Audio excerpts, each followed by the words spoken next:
ஆனால் நிதிநிலை அறிக்கையில் 2026 நிதிநிலை அறிக்கையில் தமிழகத்திற்கான பல்வேறு திட்டங்களுக்கு ஒரு குறிப்பிட்ட அளவு நிதி ஒதுக்கீடு செய்யப்பட்டிருக்கிறது என்ற வாதம் பாரதிய ஜனதா கட்சி மற்றும் இந்த கூட்டணி கட்சிகள் சார்பாக வைக்கப்படுகிறது. கனிம வள தடங்கள், மற்றபடி இந்த ஆதிச்சநல்லூரில் அந்த கலாச்சார மையம், இந்த பொதிகை மலை சுற்றுலா திட்டம், இது போல் பல திட்டங்களுக்கு நாங்கள் ஒதுக்கீடு செய்திருப்பதை தான் மறைக்கிறார்கள். ஆனால் குறைவாக இருக்கிறது. அதனால் ஓரளவு இந்த நிதிநிலை அறிக்கையில் முற்றிலுமாக புறக்கணிக்கப்பட்டது என்பதை அந்த விமர்சனத்தை ஏற்றுக்கொள்ளாமா சார்? அவங்க நிறைய திட்டத்தை அறிவிப்பாங்க, அறிவிச்சிட்டோம்பாங்க. எய்ம்ஸ் மருத்துவமனை 13 வருஷம் ஆச்சு, என்ன நிலையில இருக்கு? இதே தான் எல்லாமே. எந்த திட்டங்களுக்குமே நிதி ஒதுக்கி முறையா அதை செய்து தரட்டாங்க.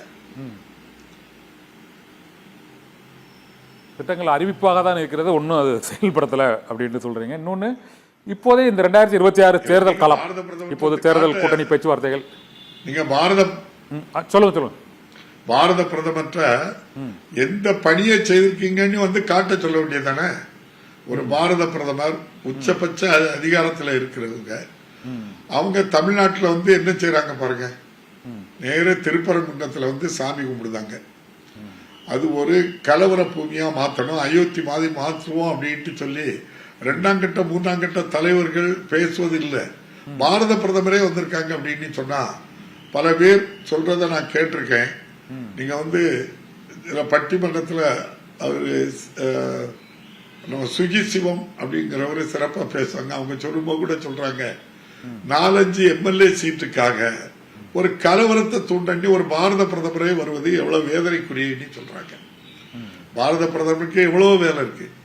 இந்த அரசு பொறுப்பேற்ற பிறகு பாரத பிரதமருடைய வெளி உறவு கொள்கை எப்படி இருக்குன்னு பாருங்க. நீங்க இன்னைக்கு 2019 வரைக்கும் நம்முடைய இந்திய அரசனுடைய ரூபாயில ஈரான்ல எண்ணெய் வாங்கிட்டு இருந்தோம். இவருடைய உறவு அமெரிக்கா கூட ட்ரம்ப் கூட போய் சேர்ந்தாங்க. அங்க இருந்து வாங்குவதை நிறுத்தினாங்க. படிப்படியா ரஷ்யாவுக்கு போனாங்க. அமெரிக்கா ரஷ்யாவில் வாங்காத நிச்சு அதையும் நிறுத்தினாங்க.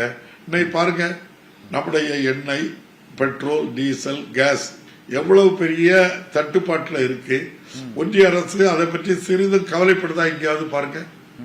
எல்லா சாதாரண சிறு வணிகர்கள், டீ கடை வச்சிருக்கவங்கல இருந்து எல்லாருமே கடையை மூடிட்டு அடுத்த வேலைக்கு வழி இல்லாம அலைகிறாங்க. எல்லாருமே குடும்ப பெண்கள், தாய்மார்கள்லாம் கேஸ் சிலிண்டருக்கு மணிக்கணக்கா நாள் கணக்கா பதிவு பண்ணி வச்சுட்டு தெரு தெருவா அலைகிறாங்க. இப்படி அலைய விட்டுருக்காங்க. இதுதான் ஒன்றிய அரசனுடைய சாதனையே தவிர தானும் தனக்கு இந்த ஆட்சியை தக்க வைத்துக் கொள்ள வேண்டும். சுற்றி இருக்கின்ற 50 கார்பரேட் நிறுவனங்களுடைய பெரு நிறுவனங்களுக்கு கொள்ளையடிச்சு இந்தியாவை கொள்ளையடிச்சு கொடுக்கணும். இந்த திட்டத்தை தவிர வேற எந்த திட்டமும் கிடையாது அவங்களுக்கு.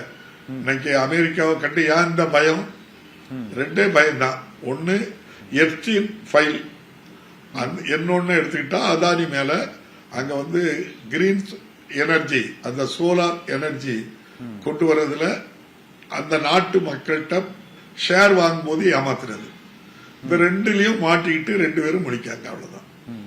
அதனால பாதிக்கப்படுறது இந்தியா. மிகப்பெரிய ஒரு பின்னடைவு, மிகப்பெரிய இந்த உலக அளவுல பெரிய அவமானமா இருக்கு இந்தியா. அப்போ இந்த சிலிண்டர் தட்டுப்பாடு பத்தி சொன்னதுனால இந்த கேள்வியை வைக்கிறேன். அது இந்த சிலிண்டர் தட்டுப்பாடு, மற்றபடி இந்த எரிவாயு பொருள் தட்டுப்பாடு தொடர்பான இந்த குற்றச்சாட்டுகளை இதுக்கு மத்திய அரசு தான் காரணம் என்ற குற்றச்சாட்டுகளை வைக்கும்போது அவங்க பாரதிய ஜனதா கட்சி மற்றும் அதிமுக கூட்டணி கட்சி தலைவர்கள் திமுகவின் தேர்தல் வாக்குறுதியில் இந்த சிலிண்டருக்கு மானியம் கொடுப்பது என்று 2021 அறிவித்தார்கள். அதை இப்போது அறிவிக்கலாம், ஏன் அறிவிக்கவில்லை என்ற கேள்வியை அவர்கள் எழுப்புகிறார்கள். இது பொருத்தமான விமர்சனமா பாக்குறீங்களா? நீங்க இதுக்கு என்ன பதில் சொல்றீங்க?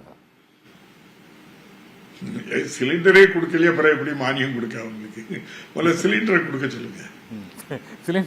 சிலிண்டர் மத்திய அரசு கொடுத்தா மானியம் உண்டு.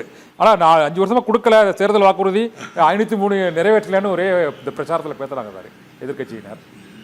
இல்ல, அவங்க என்னைக்கு உண்மையான இதை சொல்லுவாங்க? அவங்க மக்களை பற்றி என்னைக்காவது மக்களுடைய திட்டங்கள் எதை சொல்லியிருக்காங்கன்னு எதையாவது சொல்லுங்களா? இவங்க 11 வருஷம் ஆட்சியில அவங்க வந்தா இங்க நம்ம திருப்பரங்குன்றத்துல தீபம் ஏற்றி ஒரு கலவரத்தை உருவாக்குவோம், திருப்பரங்குன்றத்தை அயோத்தியாக மாற்றுவோம், மணிப்பூர்ல அவ்வளவு பெரிய கலவரம் நடக்கு, ஏன்னு கேட்க மாட்டாங்க. நீங்க அவங்களுடைய சித்தாந்தமும் கொள்கையும் எங்காவது கலவரத்தை உருவாக்கி வாக்கு வாங்கி ஆட்சியை அமரணும்.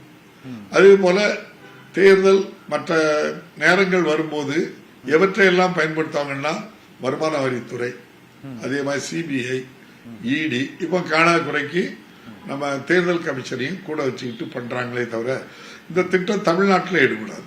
தமிழ்நாட்டில் படித்தவங்க அதிகமாக இருக்கின்ற மாநிலம், அங்கே வட மாநிலங்களை போட்டு இங்கே அந்த ஏமாத்து செல்லுபடி ஆகாது. இப்போதைக்கு தமிழ்நாட்டை பொறுத்தவரையில் பிஜேபி இந்த 2024 தேர்தலை பொறுத்தவரை அவர்கள் ஒரு 11% வாக்கு பெற்றிருக்கிறார்கள். இன்றைய இந்த தொகுதி பங்கீடு இன்று காலையில் இந்த சற்று முன்பு அறிவித்திருக்கிறார்கள், ஒரு பிற்பகலில் அறிவித்திருக்கிறார்கள். இதில் இந்த முறை பாரதிய ஜனதா கட்சிக்கு 27 இடங்கள், திமுக கூட்டணியில் காங்கிரஸுக்கு 28 இடங்கள் ஒதுக்கீடு இருப்பது போல பாரதிய ஜனதா கட்சிக்கு 27 இடங்கள் ஒதுக்கீடு செய்யப்பட்டிருக்கிறது. இது போல மற்ற கட்சிகளுக்குமான தொகுதி உடன்பாடு ஏற்பட்டிருக்கிறது. டெல்லி வரை சென்று அந்த தொகுதி உடன்பாடு தொடர்பாக இறுதி செய்திருக்கிறார்கள்.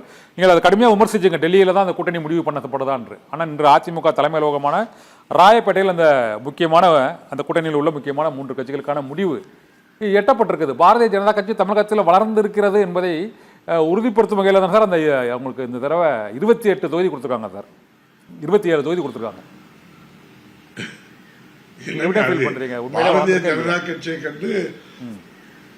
பாரதிய ஜனதா கட்சியை கண்டு நம்முடைய அதிமுக கழகம் அச்சம் கொள்வது வளர்ந்திருக்கு.